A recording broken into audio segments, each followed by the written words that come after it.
topics and opinions expressed in the following show are solely those of the host and their guests and not those of W4CY Radio, its employees, or affiliates. We make no recommendations or endorsements for radio show programs, services, or products mentioned on air or on our web. No liability, explicit or implied, shall be extended to W4CY Radio or its employees or affiliates. Any questions or comments should be directed to those show hosts. Thank you for choosing W4CY Radio.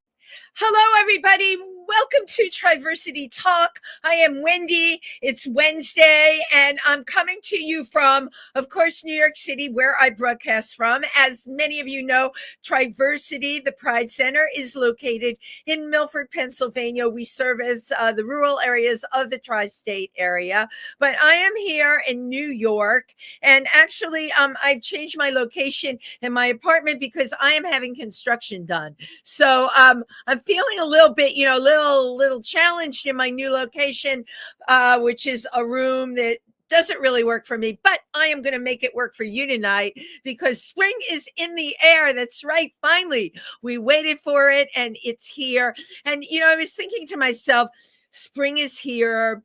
The days are longer. The days are lighter. The temperature is better. What could I do to make spring really spring? And I thought I need to have a really fun guest on, one that is willing to shed their clothing, put their light attitude on, and bring happiness and the new season into your lives. So tonight I have a very special guest, somebody I knew about for a bit. This person has done many interviews where they're the interviewer. And as a matter of fact, a number of my friends have been on their show. Their show is, how can I put it? They interview people in the bathtub. That's right. And the show is called Tub Talks with Damon. But there's a lot more to Damon than just all these suds and rubber duckies. So put your hands together for Damon L. Jacobs. Oh my God. Aren't you having a grand old time in the tub? I am having a great day in the tub for all the reasons you said, Wendy. It's spring. We're here. And if you're unsettled and you need a tub and want to come hang out with me, come to hang out in my tub. Yes. Well, I was looking at your YouTube. You've had many a person come and join you in the tub, right? You're not always solo in the tub. Am I correct? I'm typically with a guest, almost always, unless there's some sort of message that I have. But it's about 175 episodes of me with some of the most amazing people in the world. Most of them, of course, are New Yorkers. People who are moving and shaking the world and contributing to the health and happiness of our community in one way or another. I totally love that because that is what I'm about. That's what I try and do nationwide, except you do something I don't do. You make sure they're coming clean. Good, clean fun here in the tub. So have you ever had a guest agree to come on the show and then at the last minute get wet feet? I was going to say cold feet. I'm sorry, there's jokes available here. Have you ever had that happen? Yeah, a couple of times. The thing is, this is an environment where we're pretty close together and I'm a pretty warm person. And sometimes people disclose more than what they were intending to. So on a couple of occasions, I've had guests that have disclosed something personal, which in the moment felt very right for them. But later on, they were like, oh my God, I can't believe I said that. Or no one knows I'm HIV positive. I don't really feel comfortable with sharing that with the world, even though I felt comfortable sharing that with you in the tub. So of course, when people have those, when people tell me, I respect their boundaries first and foremost. Absolutely. So before we come clean here, I just keep rolling these out as they occur to me. Your background is you are an actual therapist. You really do help people. And I really admire that. I did not know that about you, of course, until I got your bio in. I just, I thought you were another funny podcaster that did something really cool. but you are really out there helping people. You're a licensed marriage and family therapist, and you offer all different kinds of therapies. So I'd like to know a little bit about the other side. Sure. So in my real life, I mean, what I actually do most of the day and night is work in my office in Manhattan at 26 and Broadway. I have been working as a therapist for 28 years. I can't believe, come on, you do. It must be all these baths that keep you looking the way you do. Well, and I love, thank you. I love what I do, and the baths, are helpful. But I think when we love, you look beautiful, Wendy, as always. And I think when we're really living our lives authentically and living life on purpose fully, that shows, right? It shows outwardly when we are keeping the inward light flowing. But I love the work I get to do. Really, Wendy, this is the only thing I've ever wanted to do as a child. When I was 5 years old, I set up a stand in my parents' living room and told everybody who came in the house that they could tell me their problems, and I would try to help them. This is really like my calling in this world. And so I feel so blessed and fortunate. I get to do what I love almost every day. That's hilarious that you were 5 years old, and but you know what? I've met kids like that. And you say that, oh, that kid is going to grow up to be a shrink, because you can really see it at an early age. I guess you're a good listener, right? You have to be a good listener. I think so. I hope so. I mean, I feel like I am. I hope I am. But, I'm also human. And I know that I don't have there's some days I'm there 100% and some days I'm like 70%. And that's part of the art and craft. I think whether we're doing healthcare or artistry or acting, it's like, okay, bring your A game every time. But if you can't do it, then do your best to bring close to it. Bring your B game, bring your B plus game if you can't bring your A game for some reason. Well, I'm going to jump in then with a question that I thought about a lot, because my daughter brought it up. She had a few different therapists. She noticed during when she changed therapists, and it was in the pandemic and we were all Zooming, she would get therapists that would be like, she's pouring her heart out and the person is looking at the cat or looking away from the screen. Like, I know what you're saying about you got to bring your A game, but sometimes you can only bring the game that you can bring. But, in terms of like how a patient ends up feeling, don't you think it makes them feel less than? I think that it is, the way I was trained in the San Francisco Bay Area is that the present space is sacred and we treat it as a sacred space. That means you're not distracted. That means you're doing what you need to do to not be distracted. I did some virtual during the pandemic, but I also kept my office open at 26 and Broadway. I did not stop seeing people in person because to me, there's just so much energy and magic that lives in that here and now space. But I have to be aware on Zoom, because I am more distractible when I'm looking at a screen. That is so important to me in my integrity as a provider, is to give that full focused attention. Right. That's how I was trained. That's how I was raised in this field, is to do that. Well, thank you for being, I'll use the word, such a mensch in the way you approach human beings. It's really, really important. I have to tell you my own experience with Zooming. I don't see a therapist, and my husband passed away a year ago, and I wanted to just join like a grief support group. That was all I was asking for. Do you know, Damon, I couldn't find one that met in person.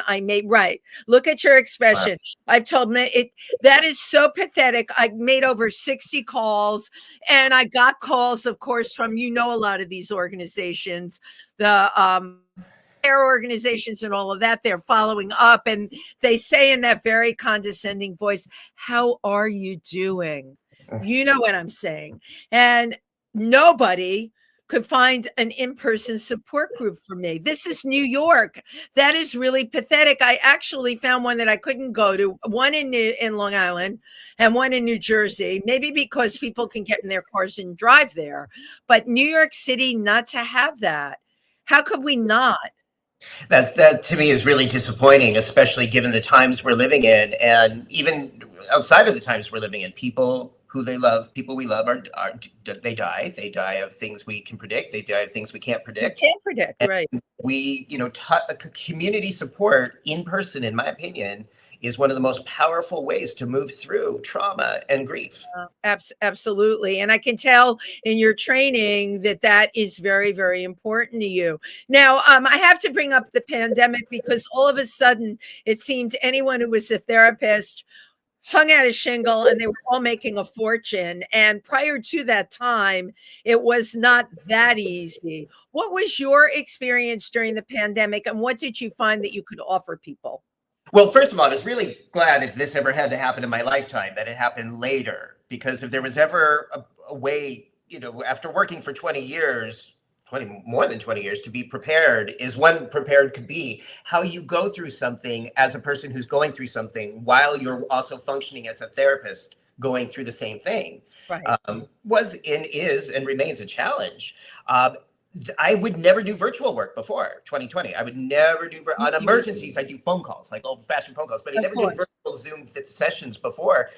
And maybe that was short-sighted because I started doing them during the crisis, and I didn't. The people who wanted to work with me, the people who felt safe with me, I have a specialty working with polyamorous couples, and there was a lot of turbulence and a lot of polyamorous pods during the pandemic in terms of people who, the rules and the boundaries around even just leaving the house, forget sex. We're talking about just like leaving the house or cuddling with somebody who you've been intimate with. There was so much fear and trepidation around that when people wanted to work with me on that level, I wasn't going to say no, even if they were in a different state.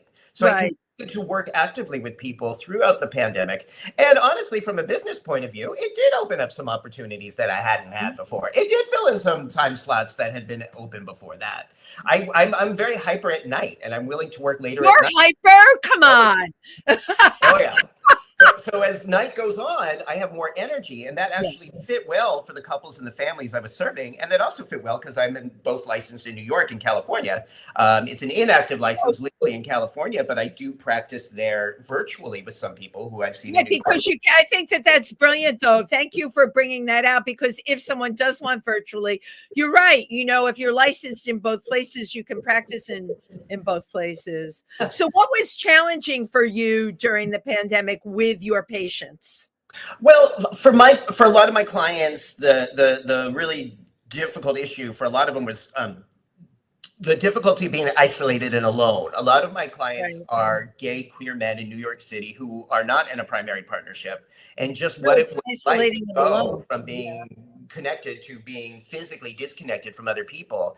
And for a lot of my clients who lived through the AIDS crisis, it was a return to being afraid of touching someone. That's something we never wanted to go back to. As you know, those of us who lived through that time, we went through the 80s and part of the 90s terrified Right. often to touch other people and love and have sex and become intimate with other people. To have to go back to a time when you think about your life, when you're just getting together to hug So, somebody, never wanted to return to that. So there was a lot of PTSD in my community, as well as that isolation. Part of the reason why I kept my office open is because some of my clients were at far greater risk of isolation than they were of COVID.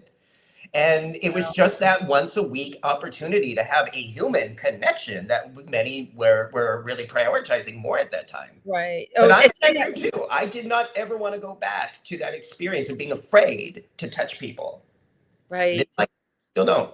So, okay, so we can talk then about the new mandates that are being put through, right, under this new administration, and if things like PrEP become next to impossible to get. Have you had any clients talk to you about that, the fear and trepidation of going back, because you mentioned it, going back to where we were before, not only because of the pandemic, but the inability to be able to access PrEP? So let's talk about what's actually happening with PrEP Yeah. because there's a lot of discussion, and sometimes people I think are afraid and maybe don't understand what we're talking about in terms of the legal stakes. Yes. Right now, at this moment, and since January of 2014, anyone who is covered under Obamacare or the Affordable Care Act, their provider was mandated to provide PrEP. There was no room for disagreement or moral disagreement or shame. Mandatory. None of that. If you were covered Right. under Obama plan or an Affordable Care Act plan, your provider had to provide PrEP. No ifs, ands, or buts. The question that's being held in the courts of Texas now is that if a state says this goes against our moral beliefs, we don't want to support the buggery, the sinful, pleasure between men, and we don't want to enable or support that, we don't want to have to pay for PrEP. That's the legal question that's coming up. And as we know with the current administration, if that reaches the Supreme Court, we know what they're going to say. They're going to Right. agree with the state's rights to say no to covering PrEP through the Affordable Care Act. That's where we're at. So for people who live in states where, typically the blue states, the Democratic states where PrEP is widely implemented and accessible, you're still going to be able to get it through your state ACA plan and through the general employment insurance plans, like, the emblem plans, the Yeah, Blue yeah. Cross.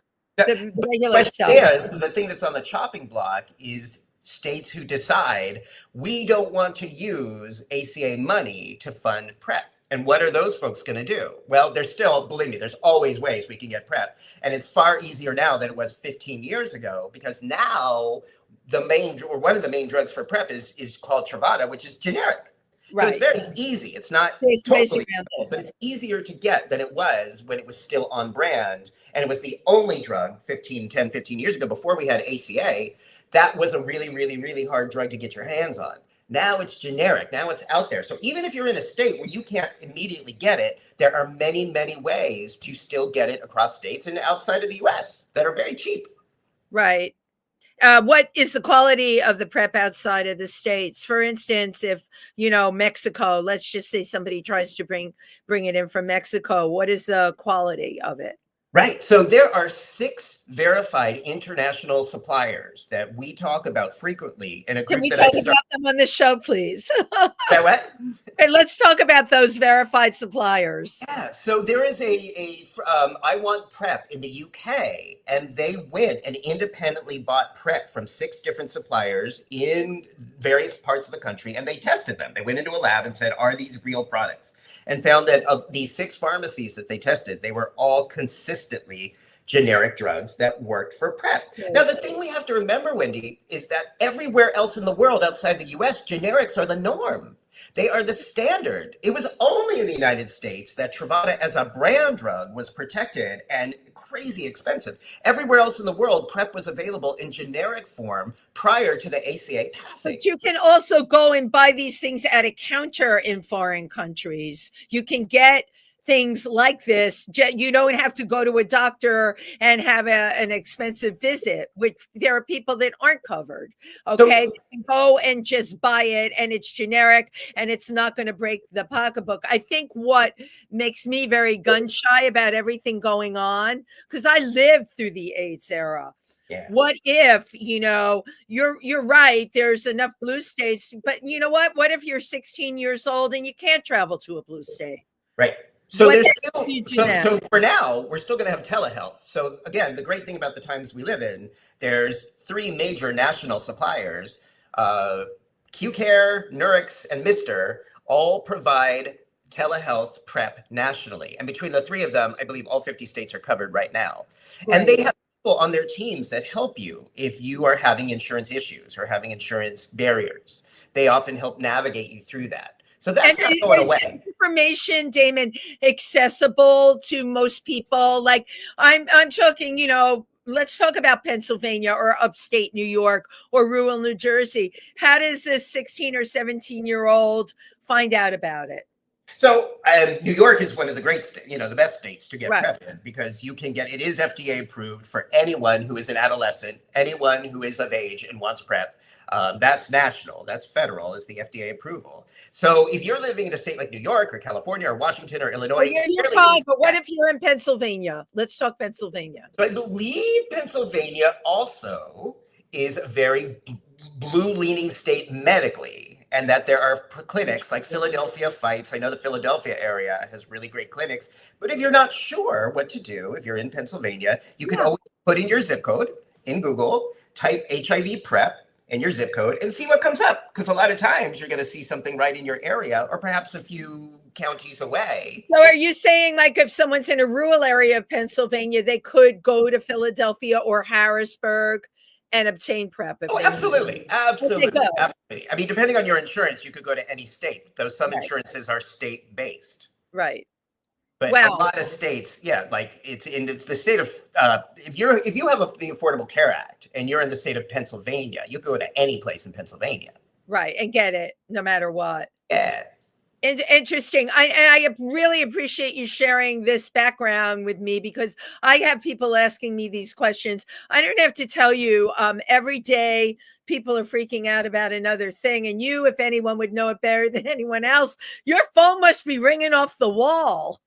Well, I'll tell you, I mean, again, although this is something that's happening right now, the fear of having barriers to HIV treatment and HIV prevention is nothing new. I have been working in that field for 30 plus years, and there's always a way, but you have to find out and ask questions. Again, I started an international group on Facebook called PrEP Facts, which is still there today, so that anybody in the world, depending on where they are, could find and access PrEP and get it from a reliable source if they are ordering generics somewhere. And could you repeat the name of the Facebook group again, please? It's called PrEP Facts, FACTS, Rethinking HIV Prevention and Sex.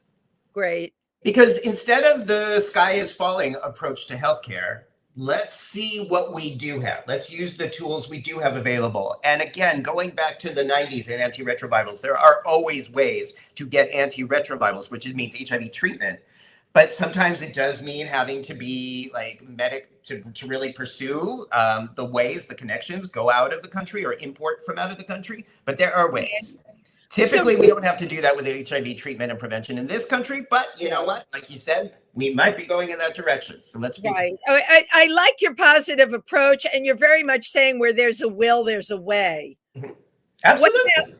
What about those states that are attempting to ban hormones for transgender people? Oh, well, that is enough. I mean, so that I'm not. What's the workaround with that? Because that is just unreal. That is unreal, and it's terrible, and it's psychologically traumatic and devastating. Thank you. Psychologically, I mean, people are freaking out to begin with right now, not just over what we're talking about here, just general health care, right? And what's going to happen with Social Security, Medicaid, Medicare, the whole thing. What about a person that's been on hormones for 30 years and then all of a sudden they're hearing their hormones are going to be cut off? I don't even understand how that could be allowed to be legal. That's like killing somebody. I mean, it seems to go against everything that we learn in medicine about, do no harm. Above all, do no harm. And cutting somebody off from life-saving meds is harmful. Right. Look, I don't know how that's going to play out. I do know, again, the trans community is very, very smart, very, very savvy, and that there's often underground ways to get what you need. Yeah. And I would say I'm probably not the best person to speak to that. But if you do Google or if you go out in your community and ask people who you trust. Well, yeah, that is what people are doing now. But I remember the days not too long ago of knowing people that were the girls that walked the stroll, I'll just say, getting hormones that God only knows what they had in them, Right. Sometimes those were not safe. They weren't safe. Okay. And we don't want to go back to that, No, I mean, same thing with reproductive rights. And, we don't want to go back to a time when women's lives were being harmed or endangered or, I know, but, the need for abortion that was not accessible in their area. So these are conversations that we absolutely need to be having. And what's interesting about this time is that we do have this in common: HIV treatment, prevention, trans rights, women's rights, reproductive rights. Right. They want to strip away all of that from us. And that means there's going to be greater resistance to that. Right. So you are such a tub of knowledge. With all that are you involved in the political arena for any of this? I mean, yes and no. I mean, yes, I'm very involved. No, I'd say no, because right now I'm kind of a solo agent, not with any organization. I spent a fair amount of time in Pennsylvania, actually, Luzerne County, before the election. I know it well.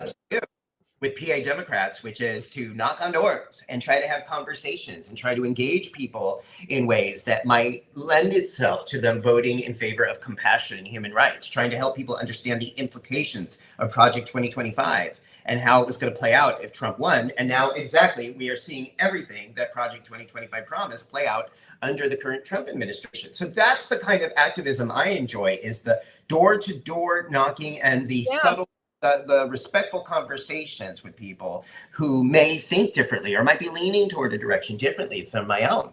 I will be doing that again in the midterms and in the. I figured that was going to be my next question. Yeah. And we, of course, have Pike County Dems, we have PC Dems. These, believe it or not, in Pike County, we have a number of Democrat groups now. When I came there 25 years ago, we didn't. Now we do have them, and I have to say, including the people in Triversity, not only knocking on doors, they're calling their senators, they're out there with signs. They really are working, and they make every attempt that they can to try and influence. These are the influencers. I have to tell you the frustration in all of this. I'm going to give you the other side because I know the other side. Being in media, I'm privy to a lot of groups that don't see the same things that you and I see. They're not on the same political side. And, I was always fine with, listen, log cabin Republicans. You know what? My mom was a Republican. My dad was far left Democrat, whatever floats your boat. But now we're talking about with things like Project 2025, we're talking about life and death.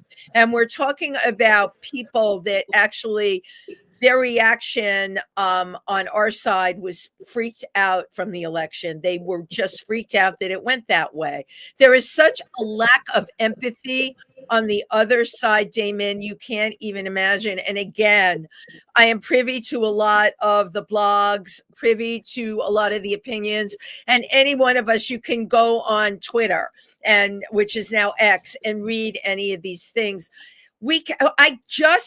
And you're a therapist. I just can't wrap my head around how people can be so mean and so heartless.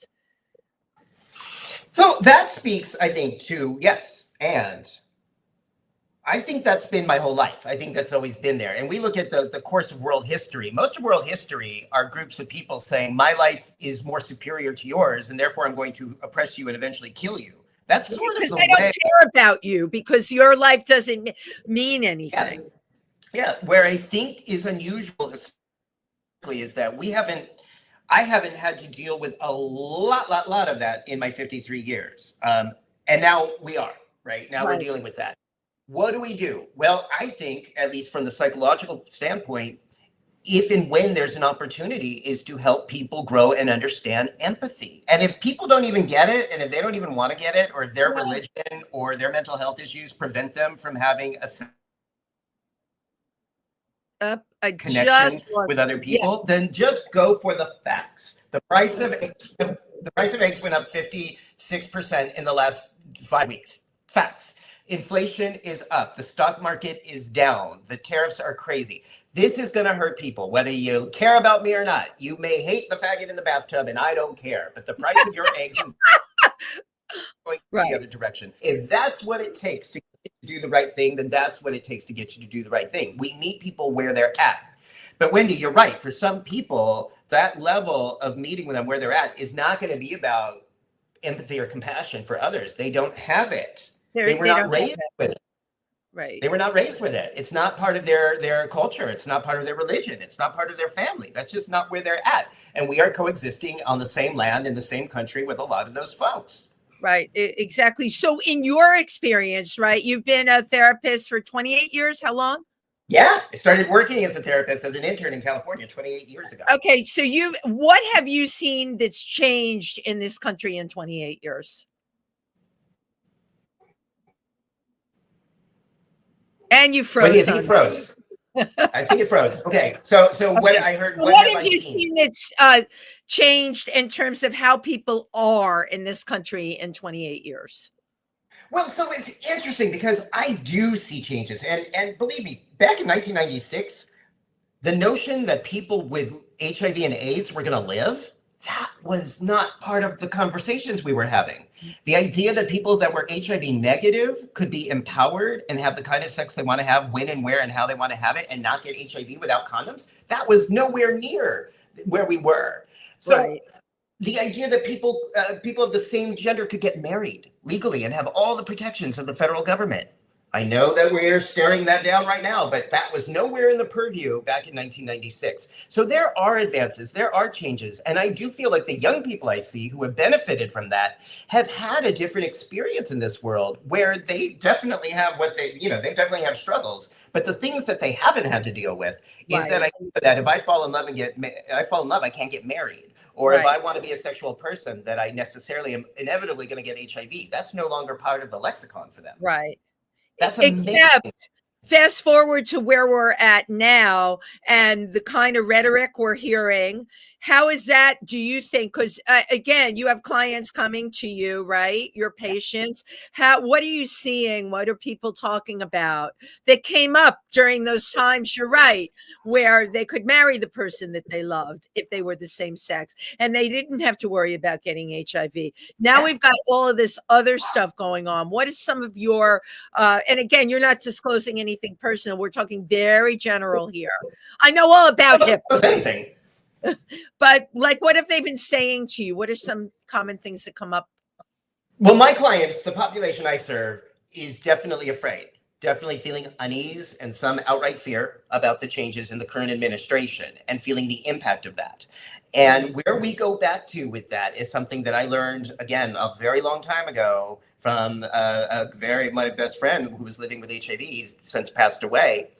I'm so sorry. Yeah, is this idea that we as human beings, most of how we experience life and most of our mental health is going to be how we react to shit we can't control.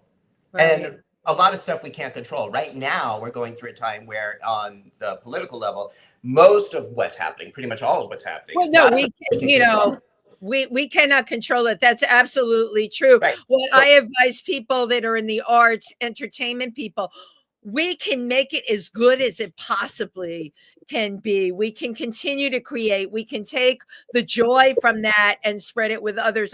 I spend a lot of time trying to do that because my nature is controlling, and this is like really out of hand. And for me personally, I've had to limit.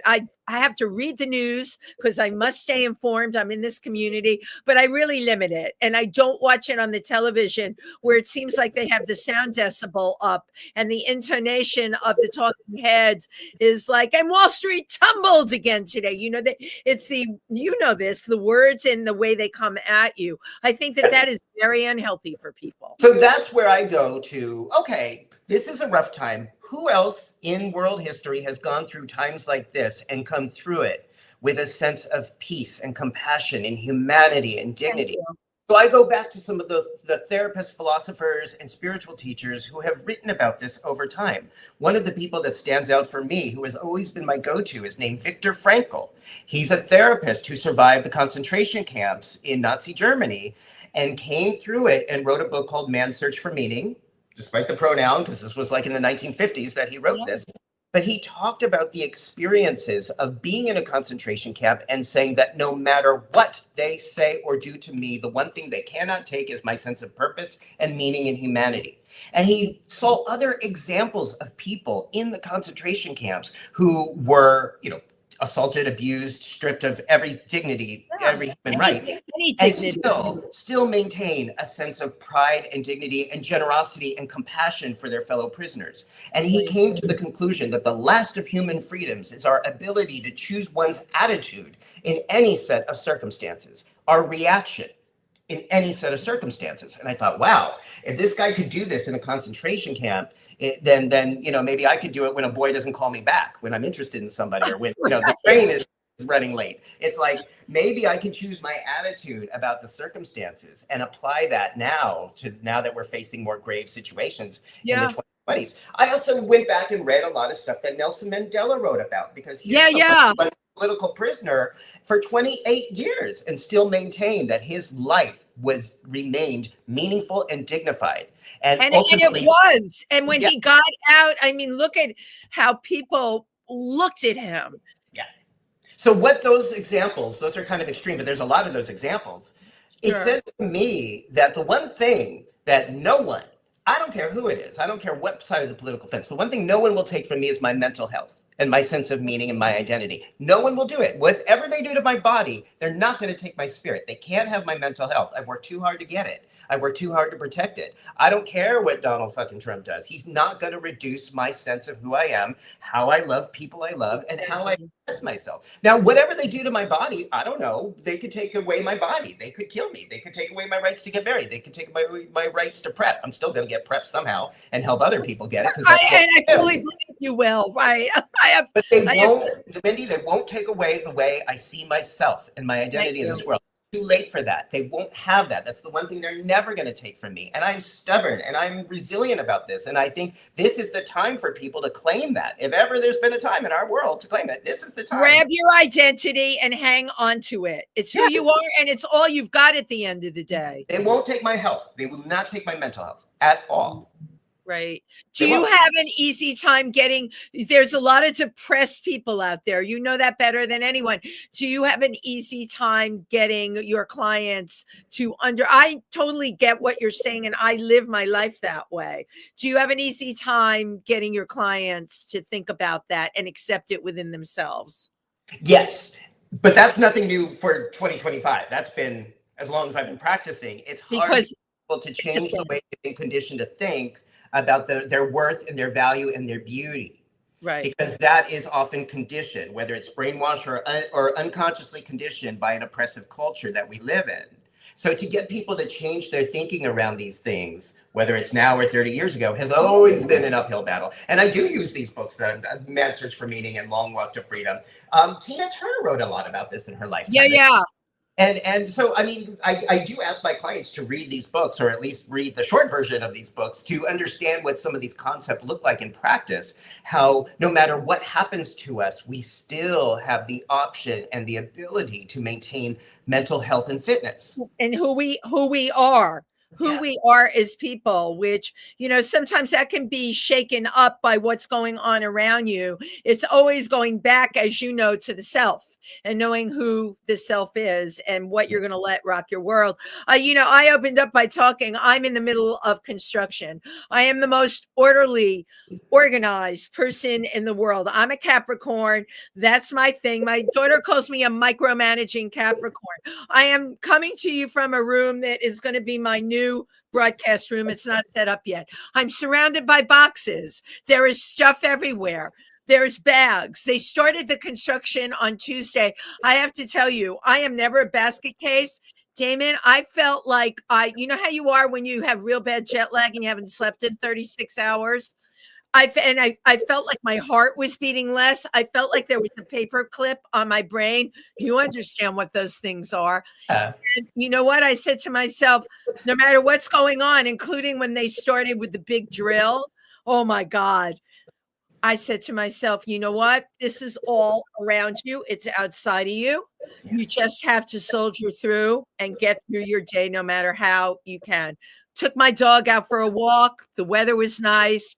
Passed people in the street, smiled at them. We do have control. Yeah. And that, again, I love that you're saying that, because I know you have survived so much in life, but this stuff gets really annoying. And I think that happens when any of us on some level have what I call a should attached to the way things should be, or the noise or the chaos.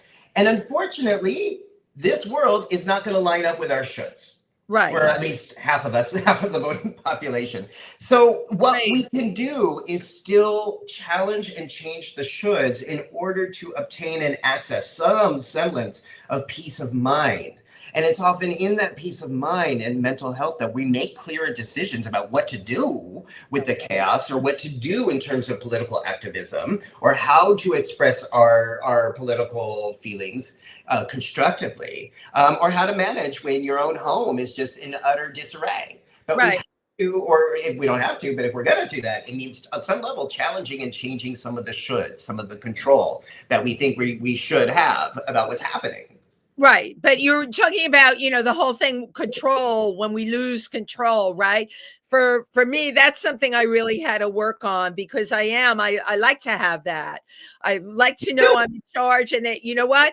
Right. But we can't always have it. So here we are. I'm in a mess and you're in the tub, and we're having a great conversation. Doesn't get any better than that. Now I'm going to get a little personal. Are you cold? Are you cold right now? No. So the heat stays. I have a tub where the heat stays for like a couple hours. So Really? Do you I see? get the tub and I'm have like, a good to go. special tub? Yeah, it retains heat very well. You have a heat retaining tub, as you should. So, one of the areas I love you. One of the areas I know you work in is aging, right? And I wanted to talk to you about that because in America, we have such incredible reverie for the young, and the old. It's like I think they used to point to the Alaskan culture, and I don't know that this is even true, but they would put you on an ice floe and send you out to sea. I feel that's what we do in our culture. Like, we find a place for mom or whatever. What kinds of advice do you give people about aging? To me, celebratory empowered aging really boils down to three areas. And I want to preface, I'm 53 now. I came out when I was 17 years old. There really weren't older gay people or role models, or rarely did I ever find mentors. Absolutely.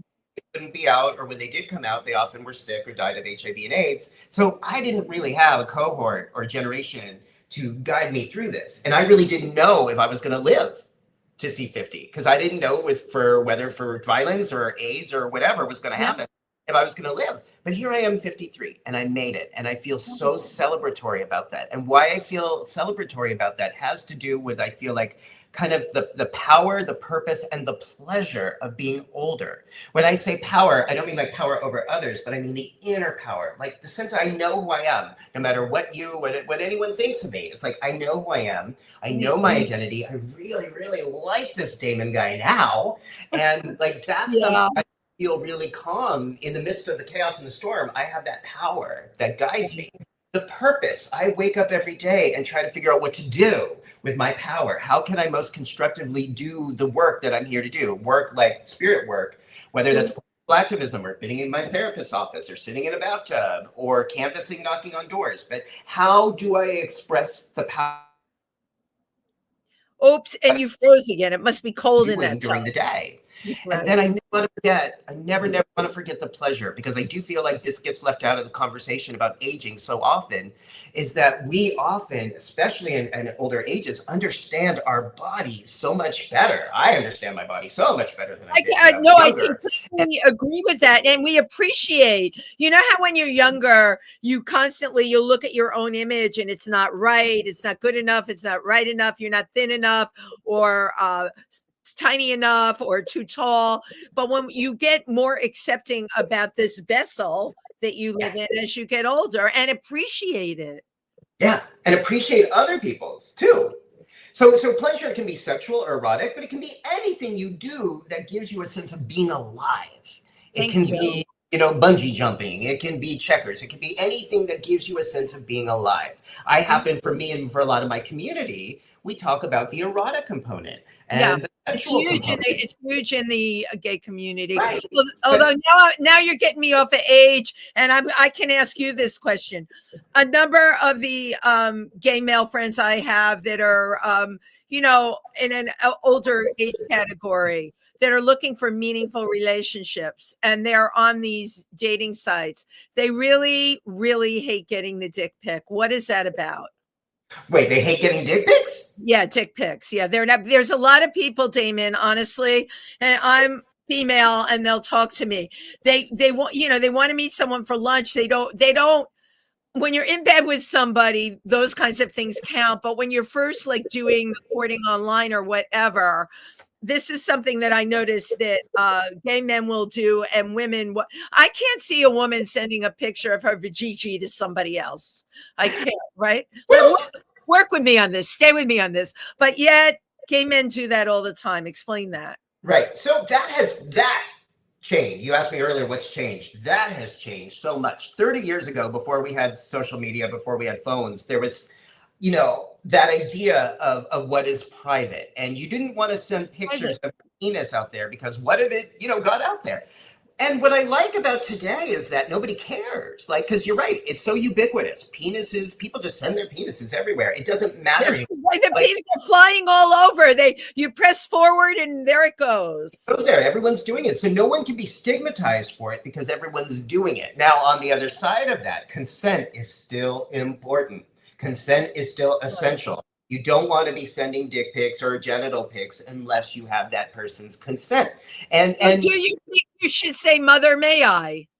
well, I think if you don't want that, given that that's now the norm, and if you're not feeling it, which is fine, but you can protect your space, you can protect your boundaries. You're going to want to be on social media or on Grindr or whatever, and put that in your profile. Please, no unsolicited dick pics. I There you don't go. want to. I know. I like that. I'm going to share that with people because you brought out a really good point, especially with some older gay men. You're right. Before the pictures could be exchanged, right? It was phone calls or meetups or whatever. Now all that's changed. So it is a bit of a free for all to send those pictures around. If you don't want one, you got to put that in your profile and say, hey, no unsolicited. Right. A lot of people now send them out just as a matter of course, because depending on the context, depending on the form, like Grindr or Scruff, I think it's expected. Some people get upset if you don't send them out. So it's really important people be clear and respectful of their boundaries and communicate effectively when they have boundaries around this. And it's fine to have boundaries. It's okay. Please. I think it's really important for everybody to have their no. But if people don't know your no, they're going to not know how to respect your no. No, and you've got to be the one to tell them. But it is still interesting to me that a number of women that I've spoken to about this, women aren't sending pictures of the vajayjays on social media. So like, what is it like with the male female thing that What do you think? Well, that's a really great question. I think about these things, Damon. I wake me up at 2:00 in the morning. I need answers. Like, why? As someone who does naked bathtub interviews, I think about it. I couldn't have ever done this before I turned 50. I could never have had this interview with you, even though I'm not even, I'm naked here, but you can't see it all. I don't believe you're naked. I believe you have trousers on. And no, it's okay. It's all good. Okay. But I would, because again, what I like is that we're living in a time, even though we have problems, where culturally we seem to be more tolerant of nudity in the US in a way that other countries typically are. Most places in Europe, nudity is fine. Right. Topless was always accepted there on the beach or whatever, right? Nudity is fine. It's in the US, there's been such a hang up. And I'm really glad that we seem to be working through that. Now, again, I think for gay men, there's an extra cultural component that we've had in terms of nudity, eroticism, porn, where we often have a relationship with the body and other people's bodies that's very celebratory and maybe sometimes ideal, like in a way that may not be healthy. In other words, sometimes people are what we call size queens, and if they're only looking for a certain length or girth of erect penis, then they're going to judge or stigmatize people who don't have that. And I don't think that's healthy either. But I will say what I think is interesting within the queer community is that there is sort of been a tolerance and acceptance for sharing nudity. At least in my circles, there always has been. We just didn't have the technology for this until fairly recently. But I am someone who's always been very comfortable with nudity, gone to naked parties, felt very comfortable in clothing optional spaces because I think the human body in all shapes and sizes is absolutely beautiful. Well, I think all bodies are accepting of not only your body, but of other people's bodies as well. Yes, I love all bodies. All bodies. You love all bodies. So, my God, we've only got a couple of minutes left. So how did you come up with your tub show? What went on in your head that you knew you had to do this? Well, in the spring, exactly 4 years ago, spring of 2021, when I was turning 50, I wrote a series of essays called The 50 Lessons of 50, 50 Things I Learned About Turning 50, the Power, the Purpose, the Pleasure. And after that, I was like, okay, I've yapped enough. Now I want to listen. I want to hear other people. I want to talk to other people, other New Yorkers, about what their experiences are aging, what their fears and hopes are with aging. And, it was just in spring of 2021 when we were starting to feel comfortable in social spaces again. So I thought, could I do a naked show with no mask, no underwear, less than 6 feet apart? Would anybody even want to do this? And much to my surprise and delight, so many people in New York, including our friend Tim Moss, and many others. No, Tim would love this. Absolutely. He was an early guest and just said yes. And Anu came Of course he was. I loved him. So I love that. And I was just so grateful that, like, wow, people are open and willing to normalize nudity and have these deeper conversations about what we're doing and how we can contribute to the world in a meaningful way in a bathtub space. And that has just been so much my vibe my whole life, is having these really interesting naked conversations with other people. I totally love it, and the rest is history. You know, it's interesting though for you and my podcast came out of the pandemic also. Yeah. So did yours. Yeah. You know, in a different way than mine did. So, what is next for you, Damon? What do you want next? What do you want to tell everybody? Well, inspired by this moment we're in, I am really thinking about how we can create content and community around choosing mental health. And it goes back to some of the referrals. You know, I told you I've always used Viktor Frankl and Nelson Mandela and John Lewis and Tina Turner and many others as sort of the basis of the work I do. Now more than ever, their message is timely and relevant. We always choose mental health. And if we don't choose it intentionally, the default setting is to go into catastrophe and worry and depression and anxiety. And that's not going to serve. We're going to get to the other side of the mess we're in now. The question is, what kind of shape and mental shape are we going to be in? Right. Because when we get to the other side, we've got to be whole. We want to be in fairly good working order, physically, mentally, not too addicted to drugs and chemicals, and in pretty good shape so that we can be ready and prepared to enjoy what's going to happen next. And I do believe, Wendy, with all of my heart and soul, there is a good side to this. 20 years ago, we were going crazy because George W. got inaugurated with control of the House and the Senate, and that led the path to see Barack Obama come through the political ranks and be nominated and elected president twice. So I believe we are getting prepared for something really, really positive on the other side of this. But we want to make sure our body, minds, and spirits are in good shape so we can enjoy it by the time the party starts. I love it. That's a t-shirt. We want to make sure our body, minds, and spirits are in good shape for when the party starts. And on that note, I always like to end my show by taking a picture of my guest. Can you put some suds on you? Do you have any suds left? I do. That's good. We have suds. Okay. Am I in the frame? Wait, yeah, get him up there. Yeah, I need to see him like on camera. Okay. Maybe under your chin a little bit. I still got some suds. I love, oh my God, that's so cute. Damon, thank you. You're just terrific. I'd love to be on your show at some point. Come over. The weather's got to get warmer. I don't like we'll talk about it. I chill easily.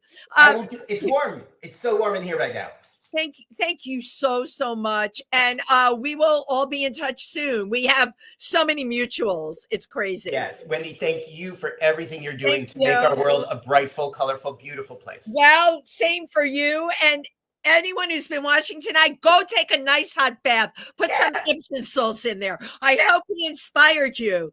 Good night, everybody. Thank you.